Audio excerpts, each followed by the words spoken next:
जिन पियोगे पैसे यह देगी। बिल्ली ने धीमे स्वर में फुसफुसाते हुए कहा। मे बी विद मी, लड़की ने वैसे ही उदासीन स्वर में कहा। इससे पहले कि मैं कुछ कह पाता, नाचते हुए जोड़ों की भीड़ उन्हें मुझसे बहुत दूर घसीट ले गई। वे अचानक आंखों से ओझल हो गए। मेरा सिर अब भी घूम रहा था, किंतु यह चकराहट वैसी नहीं थी जैसी टॉयलेट जाने से पहले। अब इस चकराहट में एक विचित्र सा हल्कापन था, जैसे धुंध की जगह वहाँ सिर्फ छितरे बरसे हुए बादल हों और असीम खुलापन हो। भीड़ के भीतर रास्ता टटोलना सुगम नहीं था। बेसमेंट की सीढ़ियों के पास आकर मैं रुक गया। एक कदम में इच्छा हुई वहीं सीढ़ियों पर लेट जाने की, सो जाने की। हेलो, मेरे हाथ को किसी ने जकड़ लिया। मैंने पीछे मुड़कर देखा। पब का मालिक इटालियन खड़ा था।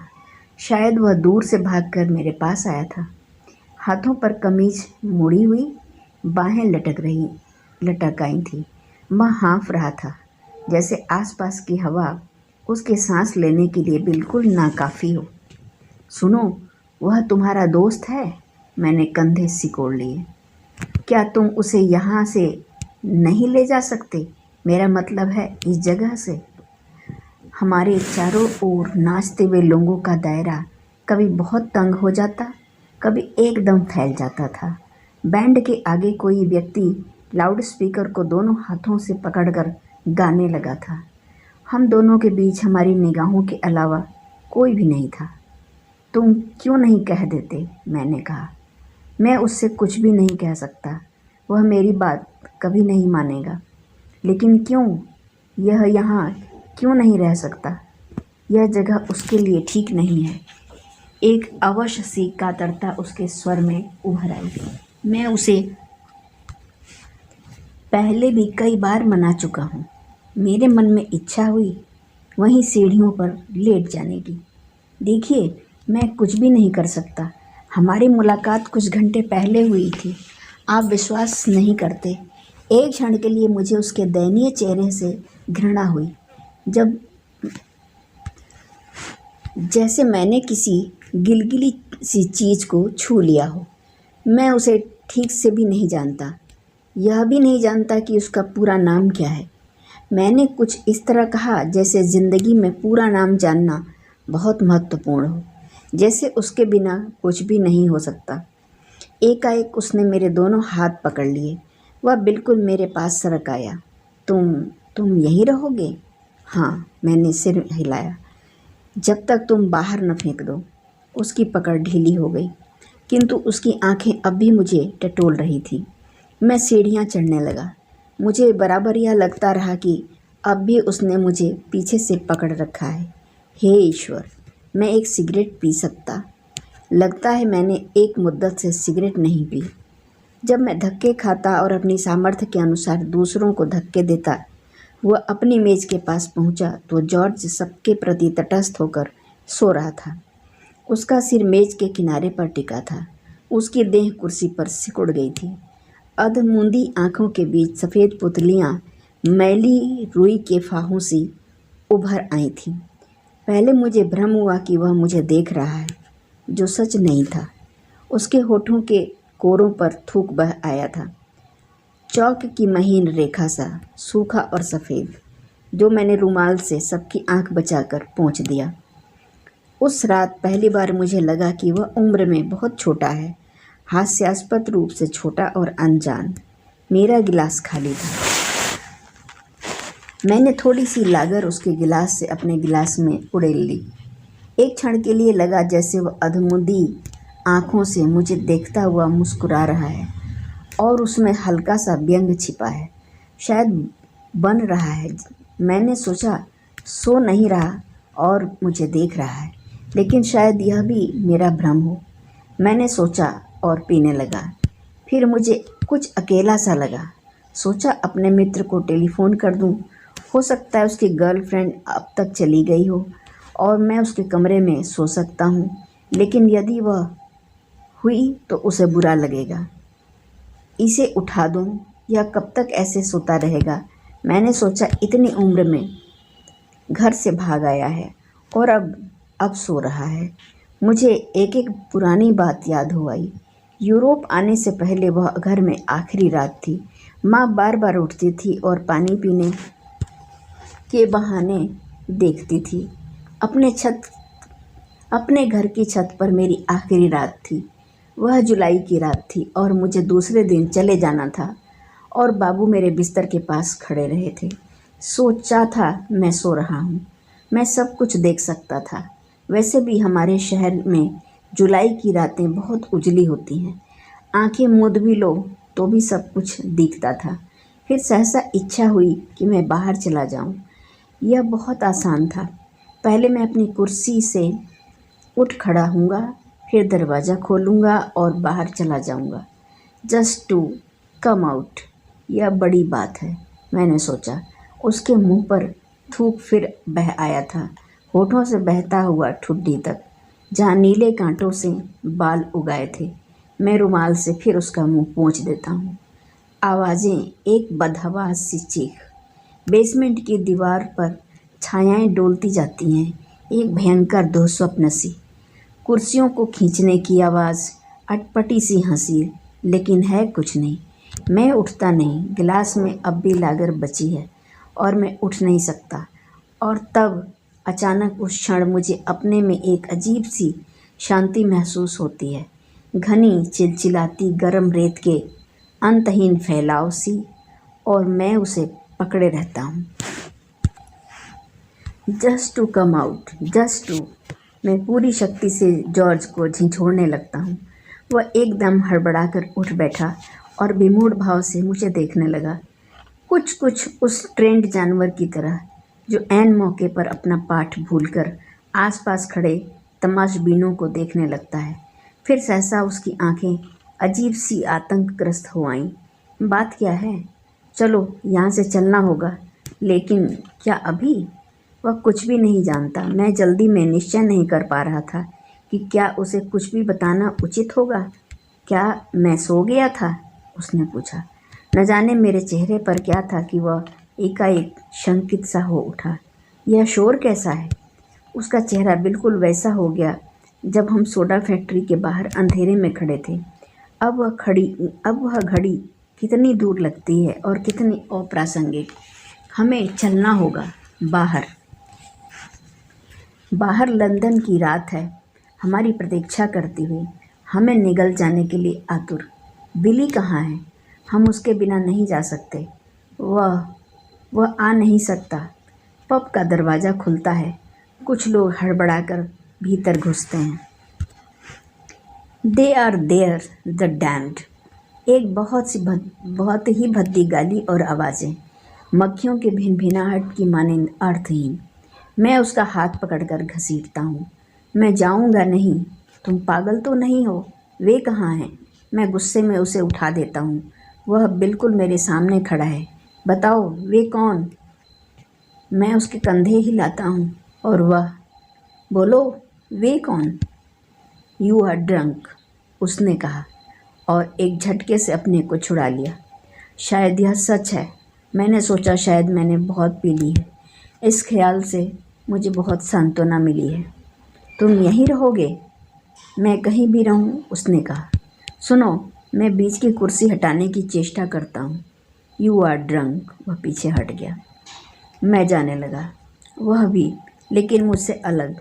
लगा जैसे यह कोई खेल है जिसमें दो व्यक्ति आंखों पर पट्टी बांधकर चलते हैं और वे समझते हैं कि वे एक दूसरे से दूर जा रहे हैं, लेकिन दरअसल वे एक दूसरे के निकट सरकते आते हैं। दरवाजे की तरफ पहले मेज़ें आती हैं, अब जली सिगरेटों के टोटे, खाली गिलास और बोतलें, कुर्सियों पर रखे शाम के अखबार, फर्श के एक कोने में गिरी हुई लिपस्टिक की डिब्बी जिसे हड़बड़ाहट में कोई स्त्री उठाना भूल गई थी, और मुझे लगा जैसे कोई घटना अचानक हुई होगी, बिल्कुल अप्रत्याशित रूप से, और सब लोग बिना किसी तैयारी के भागती भीड़ के भंवर में फंस गए होंगे। बिल्ली कहाँ है? और यह इटालियन? आगे सोचना नहीं हुआ। दरवाज़ा झपाटे से खुला था और मुझे लगा जैसे एक झटके से जॉर्ज मुझसे अलग हो गया है। आखिरी लम्हे में, या सबसे शुरू के लम्हे में, मैंने कोशिश की कि उसे अपने से जकड़े रखूं, जैसे यह अपने में एक महत्वपूर्ण चीज़ है, किंतु मेरा सिर सनसनाता हुआ नीचे की तरफ घूम गया। जो हाथ मैंने जॉर्ज को पकड़ने के लिए फैलाया था वह मुड़ता गया। छत, न यह छत नहीं है, सिर्फ रोशनी है, एक अजीब ढंग से झुलता हुआ बल्ब, और मेरी बाँह मुड़ती गई। डोंट लेट देम एस्केप, एक फुदकारती सी आवाज़। फिर वह भी नहीं, और वह एक तख्ते की तरह कांप रही थी, और उसे मैं देख सकता था कांपते हुए, जैसे वह मेरी बाँह न हो। कोई कसता जा रहा था आखिरी बिंदु तक, और वहाँ पहुँचने से पहले ही टूट जाती है समूची देह में। न, यह पीड़ा नहीं है।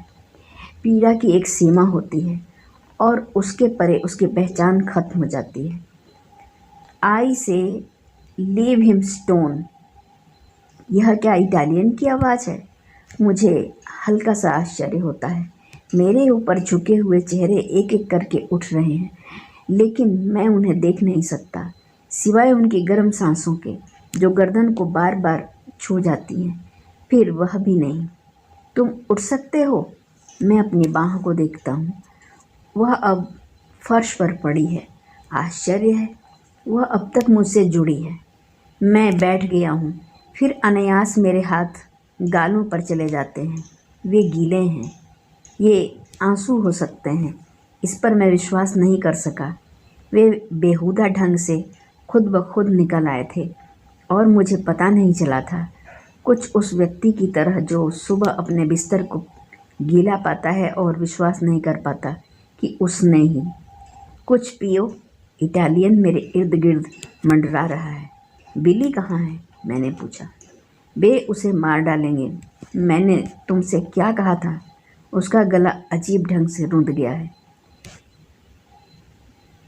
क्या कहा था? मुझे अब कुछ भी याद नहीं आता। तुम्हें मालूम है, तुम अगर उसे अपने संग ले जाते तो कुछ भी नहीं होता। कुछ भी नहीं होता, लेकिन जो हुआ है इसे कोई रोक सकेगा? यह कोई भी नहीं जानता। अब मैं जाऊंगा, मैंने कहा। कहाँ? इटालियन दरवाजे के सामने खड़ा था। कहीं भी बाहर? चारों ओर देखा, जॉर्ज कहीं भी नहीं था। मुझे हल्की सी खुशी होती है। बाहर? इटालियन को शायद विश्वास नहीं हुआ। वो शायद निश्चय नहीं कर पा रहा था कि किस सीमा तक मैं पी चुका हूँ, किस सीमा तक वह मुझे गंभीरता से ले सकता है। इस समय नहीं। वे बाहर खड़े हैं। सुनो, मैंने बहुत सहज भाव से कहा। मैं कुछ भी नहीं करूँगा, मैं सीधा घर चला जाऊँगा। कैसी बात करते हो? इस बारे वह एकदम भभक सा उठा। वे जानते हैं तुम बिली के संग आए हो। तुम उनसे बचकर नहीं जा सकते। बहस करना व्यर्थ था। वह मानेगा नहीं। बाहर एकाएक कोलाहल बढ़ गया है। एक क्षण के लिए टेढ़ी सी ओमठन मेरी पीठ पर सरकने लगती है, बर्फ़ के डले की तरह। इसे मैं पहचानता हूँ। डर है, बहुत शुरू का डर। अपने में बिल्कुल नंगा, बिल्कुल नीरव। मुझे लगा जैसे मैं मुस्कुरा रहा हूँ। देखो, तुम मुझे एक छोटी विस्की दे सकते हो? वह कुछ देर तक मुझे घूरता रहा, आगे घिसट आया था। हम दोनों के चेहरे पास थे कि बाहर के शोर के बावजूद मैं उसकी सांसों को सुन सकता था। तुम जाओगे नहीं? संदेह और अनिश्चय में उसका स्वर एक तनाव में खिंच आया था। मैं पागल नहीं हूँ। वह कुछ देर तक चुपचाप मुझे घूरता रहा। तुम्हें यहाँ छोड़कर मैं नहीं जा सकता, उसने कहा। एक बारगी जी में आया कि मैं उसके पसीने में लथपथ गोल मोल गदराए चेहरे को अलग अलग हिस्सों में तोड़ दूं, किंतु मैं वैसे ही मुस्कुराता रहा। मैं यहीं रहूँगा, तुम्हारे लिए नहीं तो विस्की के लिए। तुम मेरा इतना भी विश्वास नहीं करते? इस बार उसके होंठ एक अप्रत्याशित हंसी में फैल गए। उस हंसी में एक विवश निरीहता छिपी थी, मानो वह हंसकर खुद अपने को विश्वास दिला रहा हो कि उसने मुझ पर विश्वास कर लिया है। वह काउंटर की ओर बढ़ा जहाँ विभिन्न शराबों और बियर की बोतलें रखी थीं। वह बार बार पीछे मुड़कर मेरी ओर देख लेता था। मैं खड़ा रहा। स्कॉच की बोतल उसने काउंटर पर रख दी, फिर मेरी ओर देखा, जैसे हम दोनों के बीच कोई रहस्यमय समझौता हो। हमारा मौन जैसे इन आवाज़ों से बड़ा था, जो लहरों की मानिंद उठती थी, एक दूसरे से उलझी हुई उठती थी, दरवाजे में टकराती थी और फिर अंतहीन अंधकार में बिखर जाती थी। धन्यवाद। अभी आप सुन रहे थे लंदन की एक रात। इस कहानी का तीसरा भाग आप अगले वीडियो में सुनेंगे। अगर कहानी अच्छी लगी हो तो प्लीज़ शेयर और लाइक कर दीजिएगा और मेरे चैनल को सब्सक्राइब भी कर दीजिएगा। आपका दिन शुभ हो, मंगलमय हो। बहुत बहुत धन्यवाद। नमस्कार मित्रों, जय लिटरेचर में आपका पुनः स्वागत है और आप सुनेंगे अब लंदन की एक रात का भाग 3। लेखक हैं निर्मल वर्मा। तो चलिए सुनिए लंदन की एक रात का भाग 3। वह गिलास धो रहा था। पंप से बहता पानी और चमकीले गिलास पर फिसलती हुई उसकी एक एक बूंद। मैं उन बूंदों को देखता रहा और मुझे बराबर महसूस होता रहा कि मैं उल्टी करूँगा। मैं नंगे कांच पर बहते पानी को नहीं देख सकता। मेरे भीतर एक अजीब सी झुरझुरी फैलने लगती है। मैं आगे बढ़ता हूँ दरवाजे की तरफ। उसकी पीठ अब भी मेरी तरफ थी। पंप से बहते पानी की आवाज़ मेरे दिल की धड़कन को ढकती रही और तब उस लम्हे अचानक मुझे लगा जैसे अब मैं चाहूँ तो भी नहीं मुड़ सकता, जैसे खुद मेरा अपनी टांगों पर अपने पर कोई नियंत्रण नहीं रहा था, जैसे मैं खुद अपने से मुक्त हूँ। और दरवाज़ा खुल गया। दूसरे क्षण मैं बाहर था, बाहर अंधेरे में। जस्ट टू आउट, मैंने अपने से कहा। वह गर्मियों की एक खुली और नरम रात थी, एक विराट बनैले जंतु की तरह खामोश, जो दिन भर की थकान के बाद अपनी मांद में समूची देह फैलाकर सो गया हो। पसीना सूख रहा था। मैंने भरपूर सांस ली, एक बार, 2 बार। हल्का सा पछतावा होता है, मैं विस्की छोड़कर चला आया था। इस समय यदि वह मेरी देह के भीतर होती, मैं फिर सांस खींचता हूँ। काश मैं एक सिगरेट पी सकता। मैं बड़ी सड़क छोड़कर एक संकरी लेन में चला आया हूँ। अक्सर गलियों के नुक्कड़ पर सिगरेटों की ऑटो मशीनें लगी रहती हैं। Here he is the son of a bitch. मैं रुक जाता हूँ। न, यह डर नहीं है। मैं बहुत शांत हूँ। सिर्फ एक ठंडी सी चीज़ मेरी रीढ़ की हड्डी पर फिसल रही है, एक गिलगिली छिपकली की तरह तटस्थ। वे वहाँ थे, दीवार से सटी छायाएं आगे सरकती हैं। होल्ड हिम, एक फटी सी चीख, और मैं अचानक पीछे मुड़ गया हूँ। एक सरसराती सी हवा मेरी बगलों के बीच से निकल जाती है। गॉडेम निगर, वेट, जस्ट वेट। वह पीछे से आया था। मुझे पता भी नहीं चला कि मेरा सिर पीछे की ओर मुड़ता गया है। एक क्षण और मैं 2 हिस्सों में बँट जाऊंगा। काश मैं उसके चेहरे को देख पाता। हाथ है जो नम है। मैं अपनी कनपटियों में सरसराता खून सुन सकता था। मैं थोड़ा सा हिलता हूँ और कुछ आगे की तरह घिसट आता हूँ। वह भी मेरे संग घिसट आता है। यह कोई अन्य व्यक्ति है। इसने सिर्फ मेरे हाथ जकड़ रखे थे। एक क्षण के लिए मुझे गहरा आश्चर्य होता है। यह क्या मेरी देह है जो इस तरह थरथरा रही है? You shitting swine, you shitting swine. मैं एक झटके से अपने को खींचता हूँ, लेकिन मेरे बाल उसके हाथों में फंस गए हैं।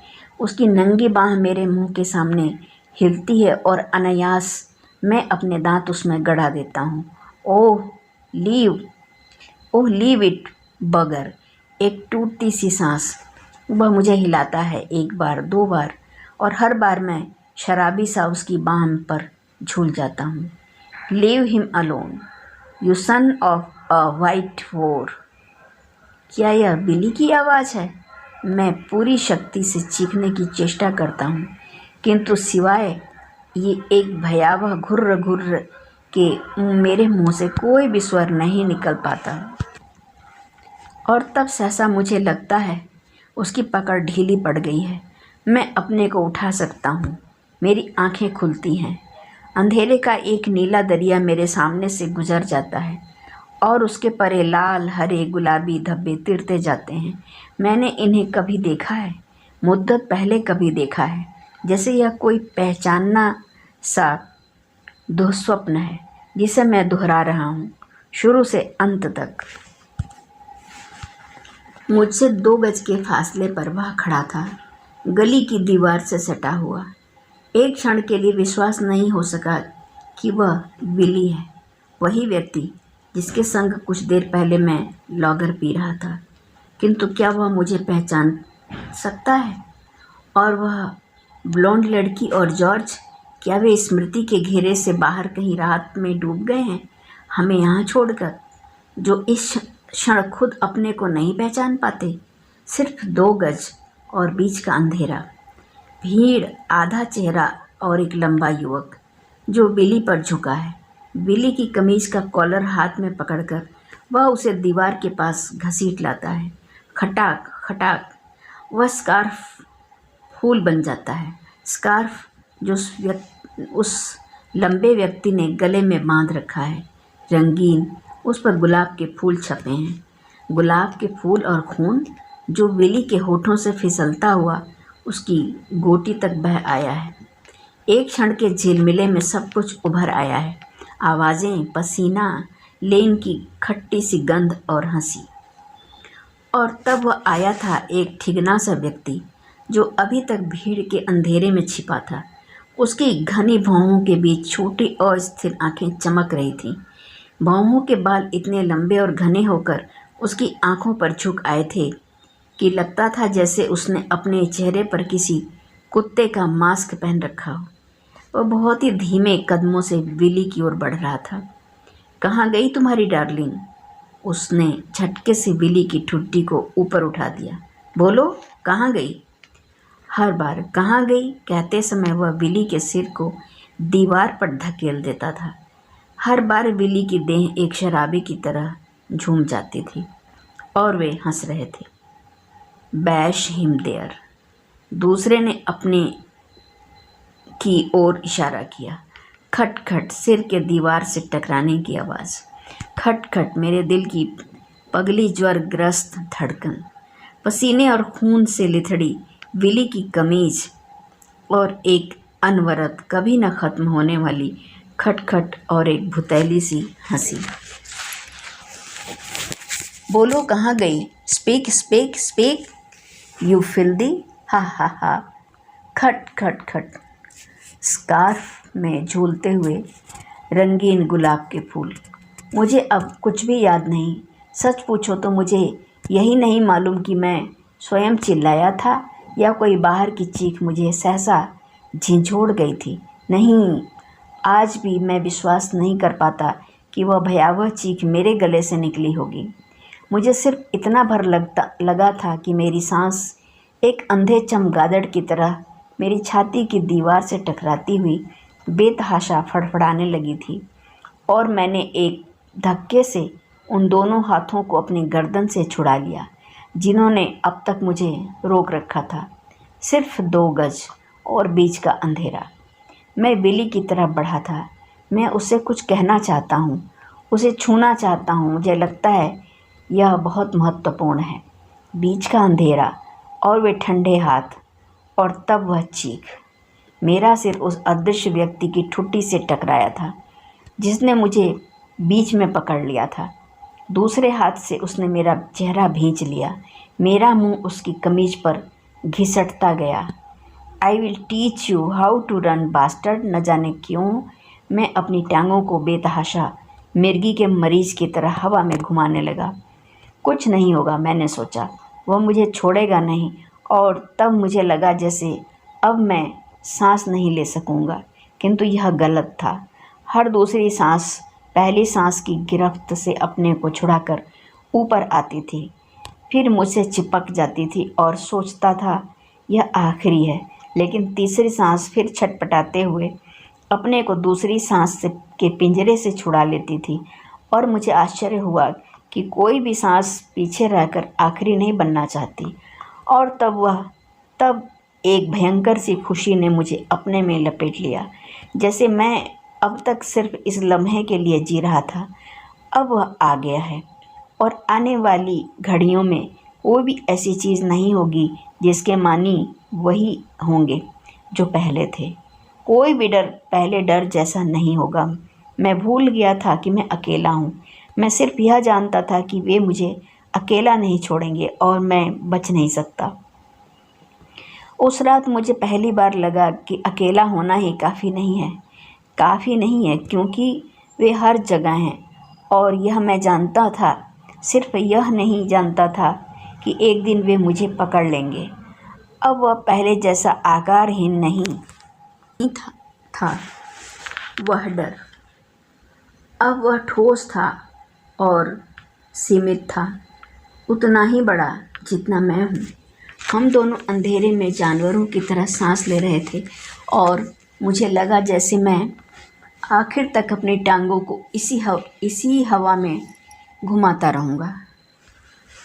ओ dear, how funny it is, how funny. कोई हंस रहा है। क्या यह मैं हूँ?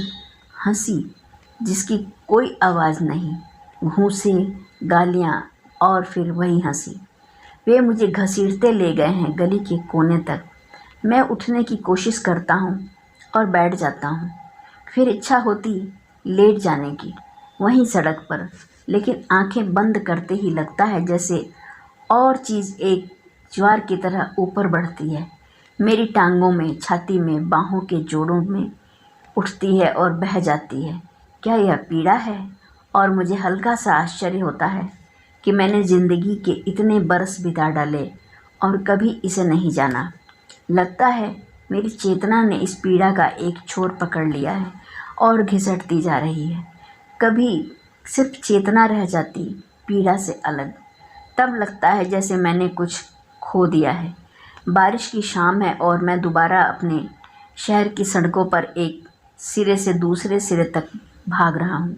एक छोटा सा खोखल मेरे सामने खुल गया है और एक उत्कट भयंकर सी आकांक्षा मन में जगती है उसमें छिप जाने की, जैसे उसमें छिप जाने से ही सब कुछ सुलझ जाएगा, सब कुछ बहुत सहज हो जाएगा। लेकिन यह खोखल नहीं है, यह पीड़ा है जो बराबर बराबर से बंट गई है मेरी देह के विभिन्न अंगों में। बिल्कुल नई किस्म का दर्द जो अपने में संपूर्ण है और जिसे आज तक मैंने नहीं पहचाना।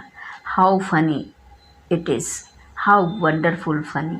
बीच बीच में चेतना का पर्दा खुल जाता है और मुझे आश्चर्य होता है कि यह मैं हूँ और मुझे सहसा विश्वास नहीं होता कि मैं बाहर आ गया हूँ, अपने से बाहर, जहाँ मुझे कोई नहीं बचा सकता, अंधेरे से बाहर जहाँ वे हैं। वह शुरू अगस्त की एक रात थी। वे मुझे गली के एक गंदले खामोश कोने में छोड़ गए थे। कितनी देर तक मैं वहाँ पड़ा रहा मुझे कुछ याद नहीं। बीच बीच में मेरी आंखें खुल जाती थीं। एक पतली और पारदर्शी धुंध के पीछे लंदन का आकाश घिर आता था, फिर आंखें मुझ जाती थीं और मुझे लगता था जैसे मैं एक धुंध को छोड़कर दूसरी धुंध में सिमट आया हूँ। कितनी देर ऐसे ही रहा, फिर मैं सतर्क हो गया। पैरों की आहट मेरे पास चली आई थी, बहुत मंद गति से। मैं ऊँघने लगा था, शायद यह सपना हो। देर तक मालूम नहीं हो सका कि कोई बराबर मेरे कंधों को हिला रहा था। क्या ज़्यादा चोट आई है?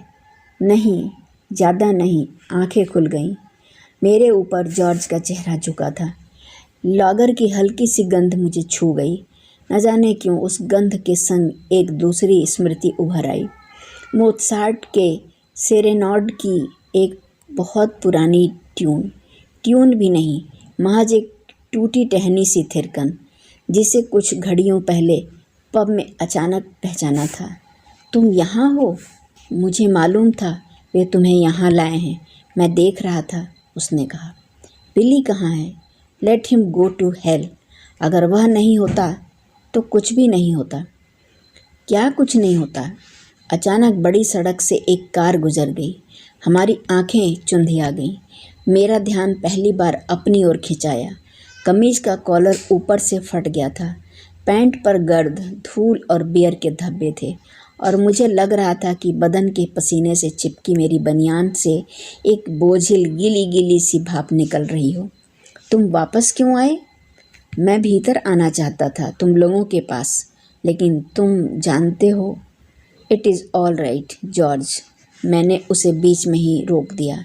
मेरे मुंह का स्वाद एकदम कसैला सा हो आया, जैसे मैं एक लंबे बुखार के बाद उठा हूँ। पास ही लैंप पोस्ट का पीला दायरा था। मैंने उसके बीचों बीच थूक दिया, बिल्कुल लाल, जैसे पान की पीक हो। यह खून है।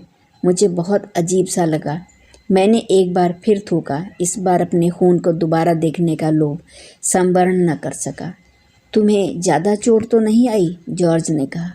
उसके स्वर में एक बंधी बंधी सी कुंठा थी। मुझे वह कुछ अजीब सी लगी। मैं चुप रहा और फिर खड़ा हो गया। एक क्षण तक गली की दीवार से मेरा सिर टिका रहा। खट खट खट। अब भी वह आवाज़ मेरी नसों के बीच फड़फड़ा रही थी। हम चुपचाप ट्यूब स्टेशन की ओर चलने लगे। मेरी जेब में अब भी 2 शिलिंग पड़े थे। अनायास मेरी कांपती अंगुलियां उन्हें सहला देती थी। बाहर सड़क पर अगस्त के पत्ते थे। स्पंदन का धुआं रात के परे गिरता जा रहा था। तुम मेरा विश्वास नहीं करते, तुम समझते हो।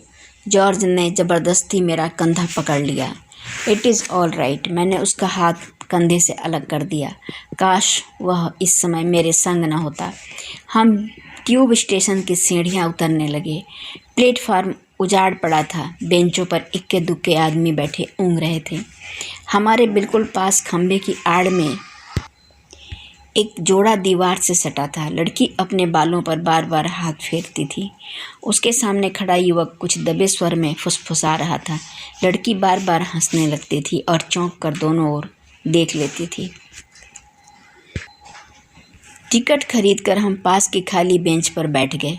तुम लंदन में ही रहोगे? वह चुप रहा।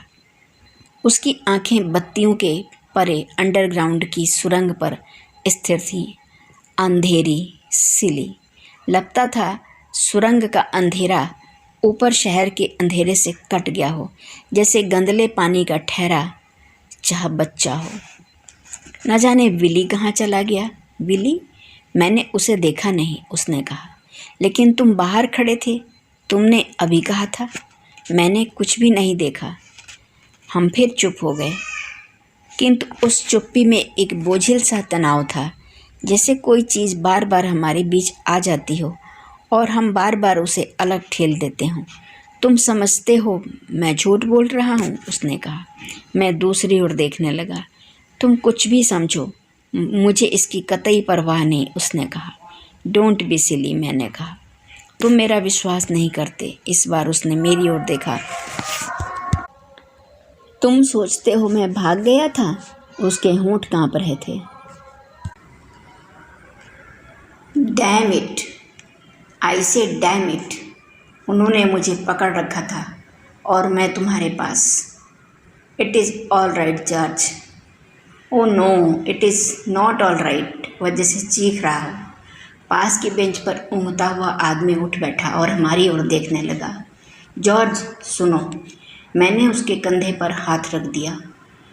बेंच के हत्थे पर उसका चेहरा दोनों हाथों के बीच दबा था और बार बार हिल उठता था। I was afraid, terribly afraid. हम दोनों कांप रहे थे। अफ्रेड। मैं सामने देखता रहा। अंडरग्राउंड का अंधेरा जैसे धीरे धीरे हिल रहा हो, एक पर्दे के मानिंद जो अभी उठ जाएगा। मैं उस क्षण जॉर्ज से डरने लगा, खुद अपने से डरने लगा। मुझे लगा जैसे मैं अब उसकी ओर कभी नहीं देख सकूंगा। वो क्षण मैं कोई भयंकर चीज़ कर सकता था। मैं उससे बहुत कुछ कहना चाहता था, कुछ भी, किंतु अब हम दोनों एक संग होते हुए भी अचानक अकेले पड़ गए थे। वह रो रहा था और मैं कुछ भी नहीं कर सकता था। शायद इससे भयंकर और कोई चीज़ नहीं, जब दो व्यक्ति एक संग होते हुए भी यह अनुभव कर लें कि उनमें से कोई भी एक दूसरे को नहीं बचा सकता। जब यह अनुभव कर लें कि बीती घड़ियों की एक भी स्मृति, एक भी क्षण उनके मौजूदा इस गुजरते हुए क्षण के निकट अकेलेपन में हाथ नहीं बटा सकता, साझी नहीं हो सकता। तब हम चौंक गए। दूसरे प्लेटफॉर्म पर वॉरेन स्ट्रीट जाने वाली ट्यूब आ रही थी। जॉर्ज को इसी में जाना था। हमारे आसपास की बेंचों पर ऊँघते हुए लोग सहसा उठ खड़े हुए। ट्यूब की तेज़ हेडलाइन में न्यू एक्टन की अगली सुरंग का अंधेरा जरा पीछे खिसक गया। सीढ़ियों से कुछ लोग भागते हुए नीचे प्लेटफॉर्म पर उतर रहे थे ताकि वॉरेन स्ट्रीट जाने वाली आखिरी ट्यूब को पकड़ सके। जॉर्ज खड़ा हो गया। उसने एक बार भी मुझे नहीं देखा और दूसरे क्षण भीड़ के संग वह भी ट्यूब की तरफ भागने लगा। ट्यूब के ऑटोमेटिक दरवाजे क्षण भर के लिए खुले और भीड़ को अपने भीतर निगलकर दूसरे क्षण ही बंद हो गए। पहियों की भड़भड़ाती आवाज़ धीरे धीरे मंद पड़ती गई और फिर सब पूर्ववत शांत हो गया। सुरंग के जिस अंधेरे को ट्यूब की हेडलाइन ने पीछे खिसका दिया था, वह फिर वापस लौट आया। सिर्फ प्लेटफार्म की खुली छत के परे न्यू एक्टन की रोशनियां अंधेरे में चुपचाप झिलमिलाती रहीं। खंभे की आड़ में युवक ने कहा, अगली गाड़ी से, और उसे चूम लिया। लड़की की आंखें मुद गईं। उसने देखा भी नहीं और मुझे लगा जैसे मुद्दत से मैंने सिगरेट नहीं पी। धन्यवाद। अभी आप सुन रहे थे कहानी लंदन की एक रात। लेखक थे निर्मल वर्मा। आपका दिन शुभ हो, मंगलमय हो।